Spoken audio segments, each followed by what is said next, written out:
你好啊，書伯，我哋係恒生銀行私有化股東嘅登記簿，想問下你而家係咪持有緊呢個恒生銀行嘅股票咁樣嘅咧？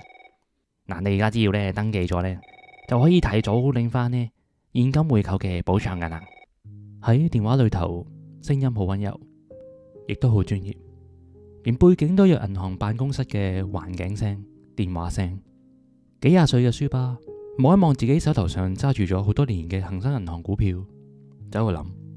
你老味呢排啲 SSA 搞到我啲學費一年要俾多幾萬蚊，喂，今次有着數，我仲唔領翻多少？係咪先？咁講啱啱？就係咁，書伯擊咗入去對方 send 俾佢嘅連結，輸入佢嘅身份證號碼、銀行戶口，一如大家所料，喺幾個鐘之後，佢就發現銀行戶口少咗50萬。你老味，喂，你咁樣就喺我身上攞錢？以上呢一個故事當然係虛構噶啦，咁但係裏面嘅新聞呢，就係真嘅。最近香港匯豐銀行就以每股155蚊嘅港元，漲價30%嘅價格去提出私有化恒生銀行，整體嘅估值去到差唔多3000億港元咁多，都算係香港銀行業半世紀以嚟最重磅嘅收購啦。如果大家唔係好明咩叫做私有化，你會諗，恒生銀行唔係屬於匯豐集團嘅咩？係，冇錯，恒生銀行原本有63% 嘅股權呢係屬於匯豐嘅，而家呢一刻匯豐就係提出收購埋另外37% 嘅股權，即係100% 全面全資擁有恒生銀行。其實呢個做法都係一個戰略嘅目的，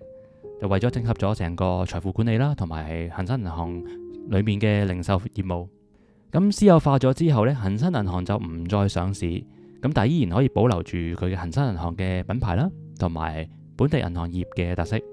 對於匯豐集團嚟講呢，呢個係減少咗一啲雙重嘅業務啦，可以從而提升回報，同埋可以集中亞洲嘅資源。我諗熟悉金融市場嘅朋友應該就唔會太過陌生㗎，對於私有化。咁但係香港大部分嘅人當中係以年長嘅人士，佢哋大部分手上都有唔同類型嘅股票，尤其是一啲銀行股、藍籌股。當佢哋聽到匯豐想私有化恒生銀行，佢哋未必知道裏面嘅意思係乜嘢，可能會諗：咦，會唔會恒生銀行唔掂啊？所以匯豐要買翻佢翻嚟。咁如果係咁嘅話，我嘅恒生銀行股票會唔會到最後攞唔翻錢呢？呢個時候層出不窮嘅騙徒又係時候會出動啦。香港係全球少數擁有極高金融滲透率嘅城市，差唔多每一個人呢，每一個市民都有銀行戶口啦、保險啦、一啲唔同嘅基金或者股票。所以每一次呢啲比較大嘅改動啊，每一次企業嘅重組，都會令到大家心裏邊有種不安嘅感覺。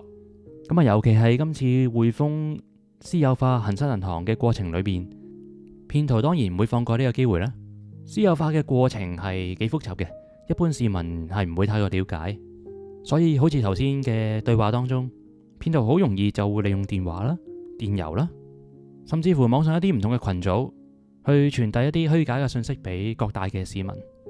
好似我上一兩條片講到嘅假律師一樣，普遍嘅受害人都係會相信一啲專業嘅人士。以今次呢件事件為例，可能就係一啲銀行嘅職員，或者一啲疑似銀行嘅網站。香港嘅金融科技雖然係發達，但係喺教育方面呢就非常之落後。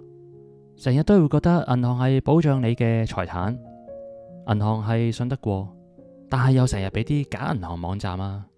假銀行職員打電話同你講，然之後錢就俾佢哋呃咗啦。特別係現今嘅年代 ，AI 聲紋嘅偽造、官網嘅仿製，更加令到好多人會混淆。以香港為例，香港社會長期都係以一個信任嘅品牌作為一個安全感嘅來源，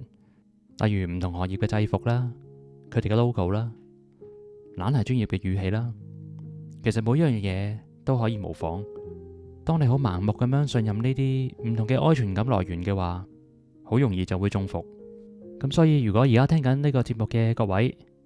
你哋唔係太清楚咩叫做私有化，又或者本身你係知道，但係你屋企嘅家庭成員，尤其是長輩，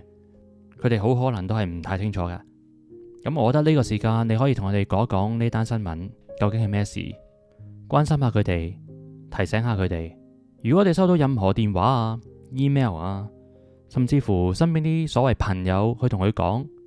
頭先一開場類似嘅對話內容，咁就要小心啦，因為騙徒好容易利用到一啲心理嘅機制，去令到受害人失去咗判斷力。最簡單就係以頭先嘅例子為例，喺電話裏邊會同佢講一個限時嘅補償啦，最後嘅登記日啦，咁令到受害者會驚錯過咗個機會，亦都會同受害人講，我係嚟自乜乜銀行嘅代表，呢個係一個官方嘅通知。有啲更加取巧嘅會同你講，因為你係熟客，因為你係 VIP， 所謂銀行嘅特選客戶，所以今次特登打電話俾你通知你，優惠期有限，請重出登記。聽到呢一句，熟客VIP，自我感覺良好，就會信到10篤10。所以人有時候俾人呃，唔係因為佢蠢，而係俾騙徒捉到你心裏邊點樣諗。所以喺呢個真假難分嘅年代，有時候安全感唔係話嚟自於什麼銀行啊，什麼企業，而係你自己嘅思考能力。當科技可以模仿真實嘅話，大家唯一可以做嘅就係學黃子華話齋，醒啲咯。咁點算啊？咁點算？醒啲咯，醒啲啊！要醒國家銀行啊？醒過國家？點醒啊？醒國家銀行係咪即係要醒過匯豐啊？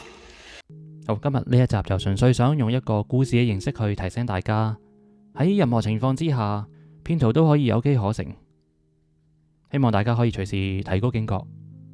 今集就講到呢度，我哋下集再見，拜拜。